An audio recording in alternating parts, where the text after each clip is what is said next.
Jalan-jalan ke padang mahsyar, siapa yang mau ikutan? Ayo kita meriahkan fasyar dengan irab dari Darul Ahsan.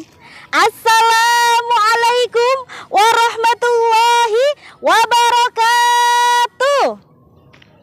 Alhamdulillahil wahidil ahad, al-fardis samad, lam yalid walam yulad walam yakul lahu kufuwan ahad. Wa asyhadu an la ilaha illallah wahdahu la syarikalah, syahadatan takunu sababan na'imil mu'abbad.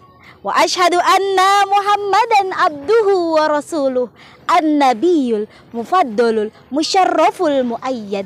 Fahuwa hamidun wa mahmudun wa Ahmad wa Muhammad sallallahu alaihi wasallam, amma ba'du. Dewan juri yang saya hormati, teman-teman sekalian, sobat halal yang Allah muliakan. Kita semua tahu, kalau tanaman pengen subur, berbuah lebat, pasti proses perawatannya sangat diperhatikan. Mulai dari airnya, pupuknya, bahkan sampai ke pot dan kondisi iklim serta cuacanya sangat-sangat diperhatikan. Begitu juga dengan manusia. Kalau kita pengen punya hidup yang enak, nyaman, aman, dan tentram, maka proses untuk mencapai itu semua harus sangat diperhatikan dan sesuai dengan standar yang telah Allah tetapkan. Standar apa itu? Itu adalah standar gaya hidup halal.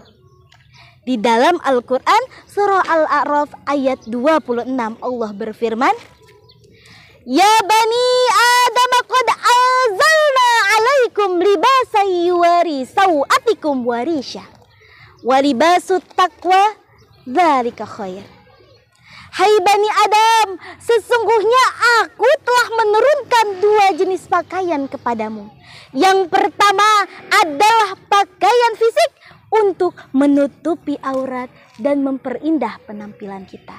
Yang kedua adalah pakaian takwa yang berfungsi untuk melindungi hati dan perilaku kita dari hal-hal yang dimurkai oleh Allah Ta'ala. Akan tetapi, kebanyakan manusia saat ini lebih mementingkan pakaian fisik, yang mana mereka lebih mementingkan hormat, mengabaikan laknat, sampai mengorbankan akhirat hanya gara-gara mengejar pangkat. Sehingga lahirlah penyakit FOMO, fear of missing out, atau biasa kita kenal dengan istilah ikut-ikutan. Lihat teman pamer harta, lahirlah perbandingan, pas scroll sosial media, muncullah tuntutan, kejar gaya hidup mewah, timbullah tipuan. Akhir kisah yang tersisa hanyalah kerugian. Betul apa betul? Data dari PPATK, Pusat Pelaporan dan Analisis Transaksi Keuangan, menyatakan bahwa perputaran uang di judi online mencapai ratusan triliun rupiah per tahunnya. Bahkan Kepala PPATK Ivan Yustiavandana mengungkapkan bahwa di tahun 2024 pengguna judi online melonjak drastis hingga 8,8 juta orang. Astagfirullahaladzim. Mereka bahkan rela berutang sana sini, pinjam sana sini hanya demi menutupi kekalahan di judo. Judi meracuni keimanan. Dan Allah telah memperingatkan kita semua di dalam surah Al-Maidah ayat 90. Ya ayyuhalladzina amanu innamal khamru wal maisiru wal ansabu wal azlamu rijsum min amali syaitan. Imam Ibnu Katsir dalam tafsirnya menyatakan bahwa al-maisir atau judi adalah perbuatan haram karena dia adalah perbuatan keji yang menipu dan memakan harta orang lain dengan cara yang tidak benar. Sementara itu, pinjaman online yang digunakan oleh para penjudi untuk menutupi kekalahannya itu termasuk perbuatan riba. Wa ahallallahu al-bai'a wa harrama riba. Padahal Allah telah menghalalkan jual beli dan mengharamkan riba.